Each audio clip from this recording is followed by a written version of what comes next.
You said never let me go. You said never let me go.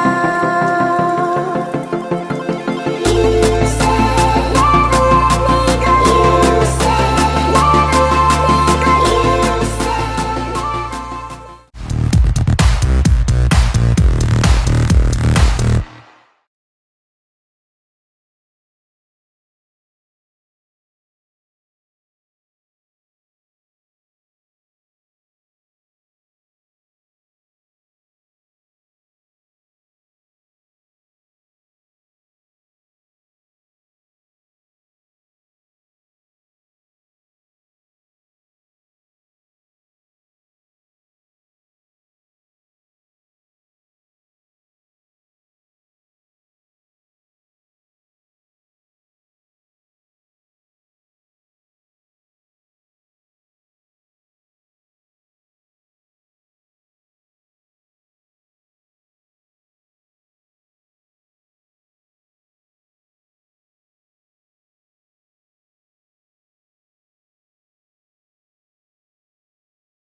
Video kali ini kita lagi ambil panen salah satu mitra kita, Pak Chandra. Lokasi di Pak Indra.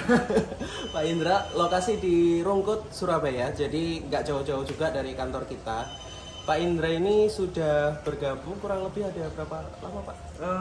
Ini tahu berarti kurang lebih ada 2,5 tahun ya? Ada 2 tahunan ya? 2 tahun ya? 2 tahun. Kalau nggak salah dulu itu kita sempat bikin konten. Jadi nanti thumbnailnya aku taruh di sini kontennya, dan kalian bisa klik di sini atau di sini nanti di akun YouTube-nya. Kalau kalian mau lihat pertama kali proses pemasangan kolam beliau. Jadi udah kurang lebih 1,5 tahun ya. 1,5 tahun, dan ini adalah panen kita yang terbesar lah istilahnya di hari ini. Total ada berapa, Pak? Tadi semuanya? Dari semuanya gitu. Ada kertasnya tadi?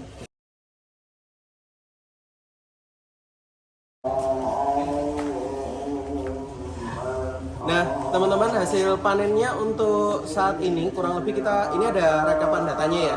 Mulai dari ukuran 2 inci, 4 inci, 3 inci, 5 inci sampai 6 inci. Itu total kurang lebih ada 2 incinya 60, 3 incinya 95, 4 inci karena masuk ukuran konsumsi small itu 2,4 kilo. Kemudian 5 inci masuk ukuran medium itu 1,7 kilo. Kemudian yang large, yang ukuran 6 inci itu 1,6 kilo. Berarti total kurang lebih hampir 1 juta. Ya, hampir 1 juta lebih. Wow, gila. Kalau kalian mau tahu prosesnya gimana, waktu kita lagi ngadakan sortir kayak gimana, ini kayak gini nih.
Akhirnya saya keluarkan pakai ini ya. Iya Pak. Pakai apa? Siap. Boleh.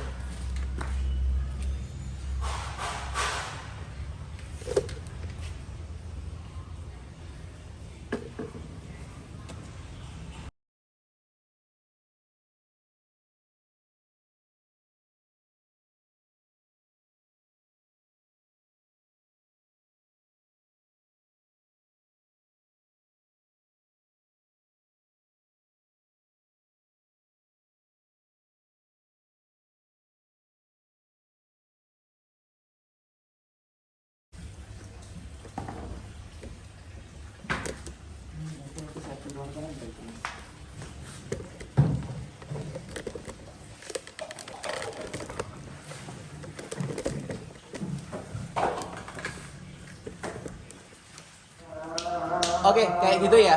Jadi kalau teman-teman lihat, itu kita ada 3 kolam ya Pak ya, yang disortir ya. Jadi ada 3 kolam. Satu kolam yang ini, yang ada di belakang ini. Kemudian 2 kolam sisanya itu ada di pojok sana. Itu untuk penetasan dan untuk pembesaran. Pembesaran, ya.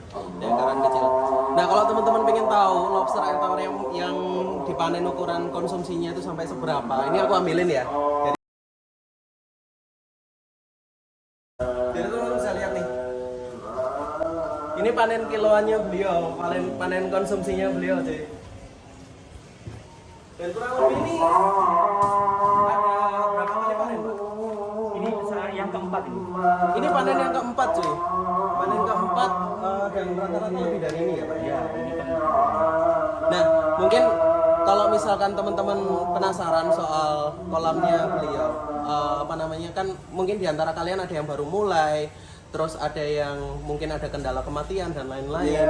Kita bisa tanya ya ke beliau langsung nih sebagai aku perwakilannya kalian nih. Pak, ada pengalaman kematian lobster air tawar tuh kayak gimana Pak di kolamnya Bapak? Kematian awal-awal. Hmm. Awal-awal itu memang ya namanya merintis pertama ya begitu, kadang mati, kadang enggak, kadang mati, kadang kena hama, kena macam-macam lah pokoknya gitu lah. Tapi dengan jalannya waktu ya lama-lama ya baik aja lah. Oke lah. Kalau tidak salah di kolamnya Bapak itu banyak batu gastrolit ya. Iya. Jadi indikasi kolamnya itu sudah overpopulasi itu adalah banyaknya tingkat kanibal yang ada di sana. Nah, jadi banyak banget batu gastrolit yang tertinggal di dalam kolam. Jadi ini udah indikasi udah ini waktunya panen nih. Karena ini kan luasannya 1 kali berapa nih Pak? 1 kali 7. 1 kali 7 ya. 1 meter kali 7 meter dan ini full overpopulasi jadi padat banget. Ketika kita ambil semua itu kurang lebih hasil panennya hampir 1 juta rupiah 1 kali panen. Dan ini panen keempat beliau. Jadi kayak gitu. Kurang lebih hampir 1,5 tahun ya Pak ya. Ada. Selain soal kanibal itu apalagi yang jenengan rasain? Kendalanya? Misalnya. Kendalanya itu ya itu awal-awal itu ya mungkin ini airnya ya. Air, iya benar-benar. Kita waktu pertama kali kan pusing ngurus air. Iya, jadi istilahnya volume air ya. Volume air. Ketinggian air di terus, dalam kolam itu. Terus pH air. pH air yang jadi kan ada yang tinggi, ada yang rendah. Lah itu di situ kendalanya gitu loh. Jadi mengakibatkan lobster ini kan cepat mati, cepat apa itu pengaruh dari pH air. Jadi air itu harus berapa? 7,5 ya harusnya ya? 7, ya? kalau pH ya 7,5 sampai 8. Ya itulah. Jadi tak pelajari pelan-pelan ya akhirnya ya bisa aja gitu kan itu. Iya. Ya tapi dengan jalannya waktu ya wis sampai sekarang gitu aja. Tapi alhamdulillahnya di sini tuh kan airnya ada filter rumah ya. Ada filter rumah, jadi mungkin pH-nya juga agak kebantu. Juga di situ. Terus pakai apa, daun ketapang ya? Daun ketapang, iya. Di dalam kolamnya ini ada daun ketapang sampai ada pohonnya, cuy. Ini ada pohonnya Memang saya daun tanam ketapang. gitu loh. Supaya kalau misalnya sewaktu-waktu pH-nya turun atau itu saya keringkan, masukkan lagi. Masukkan gitu. memang ya. Wow, keren. Dan kalau misalkan teman-teman tahu tuh di setiap kolam, kalau misalkan ya teman-teman melihat di sini, setiap kolam tuh banyak banget ikan molinya ya, Pak. Bahkan udah besar-besar ya. Iya. Yang Bapak lakukan ke ikan molinya apa biasanya? Ikan moli kan populasinya kan cepat. Cepat banget. Jadi dari 1 bisa 10, 100 gitu, jadi bisa banyak gitu loh. Jadi kan cepat, beranak itu cepat. Iya. Nah itu sih ya antisipasi ya, kalau misalnya memang mungkin kan kebanyakan. Jadi saya ambil yang besar-besar, saya ambil, saya potong, saya bersihkan, saya masukin lagi untuk pakan lobster. Untuk pakannya lobster. Wah, jadi bisa mengurangi pakannya lobster ya? Jadi dengan adanya moli banyak ini ya juga mengurangi amonia ya. Mengurangi amonia, betul. Jadi kolam amonia terlalu nggak kotor tercapai. gitu loh.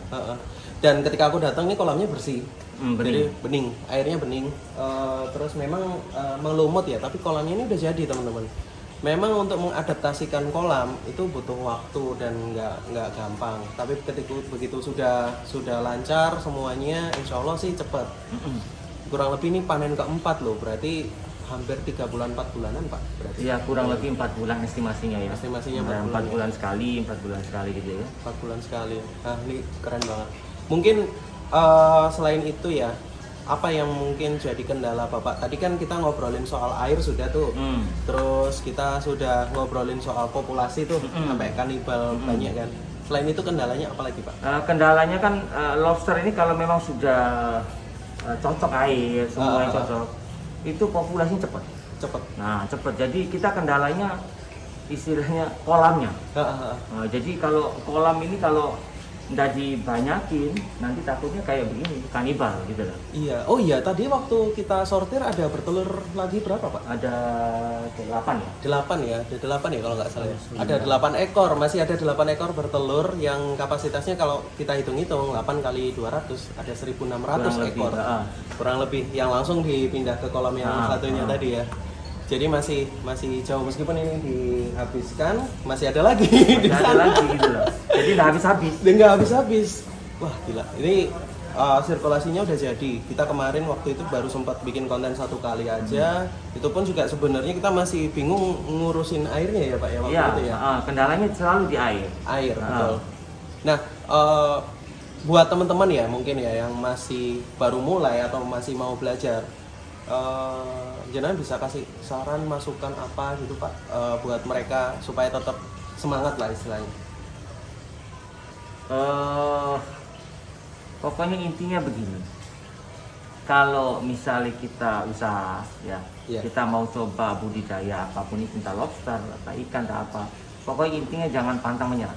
Betul. Ya, saya pernah kejadian itu kan, saya pernah ngomong sama Pak Tama kan, ya, wis sudah menyerah saya, wis kok selalu bermasalah. Tapi kan Pak Tama kan kasih semangat ke saya, Pak dicoba lagi Pak, ini coba dipertahankan dulu, kira-kira bagaimana. Kalau memang yang mentok ternyata nggak bisa, ya memang nggak cocok gitu ya.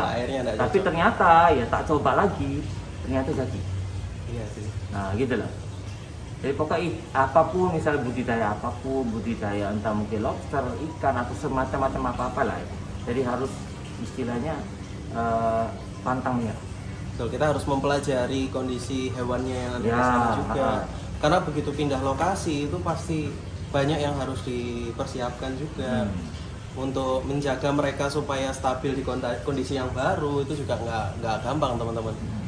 Nah, mungkin Pak kok mau waktu itu ya, dulu itu ya, kok jenengan mau bergabung sama Tama Lobster, kenapa Pak?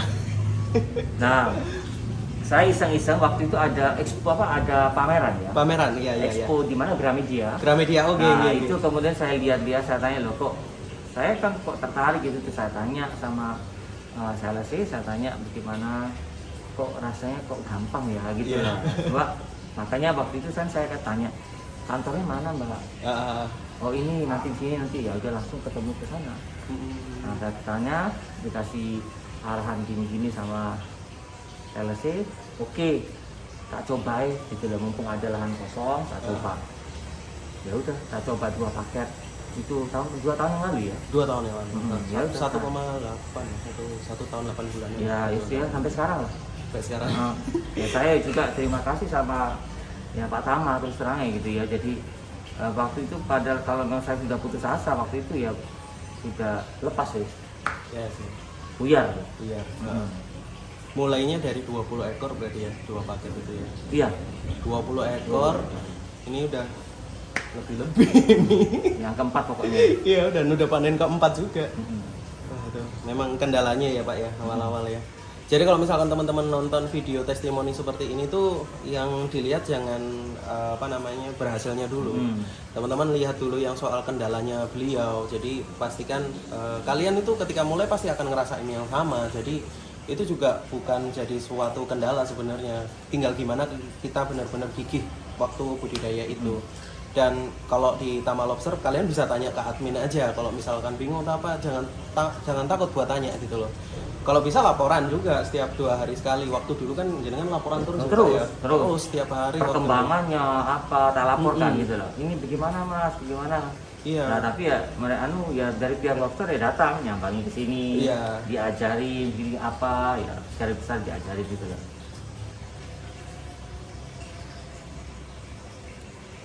Apa? Baterai. Tapi ini videonya nyala. Masih nyala.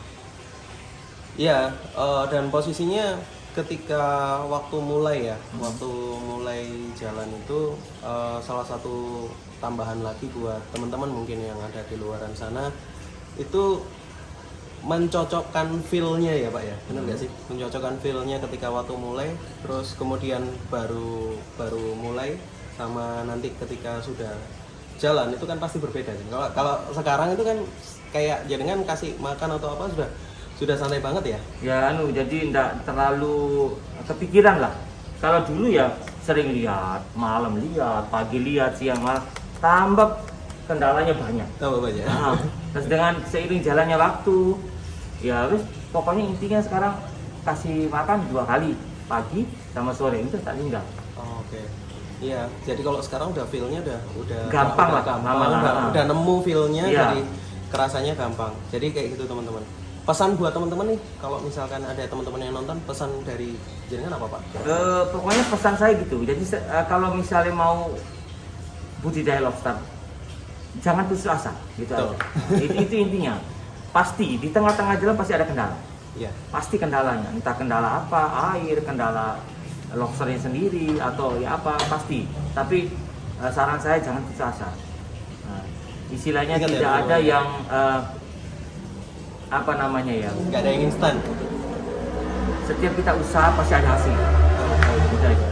Ingat ya teman-teman ya, jangan mudah putus asa. Nggak ada yang instan. Kalian perlu belajar, kalian perlu teman ngobrol Ya, juga. Jadi proses. Jadi teman-teman harus menghargai sebuah proses. Jadi kayak gitu.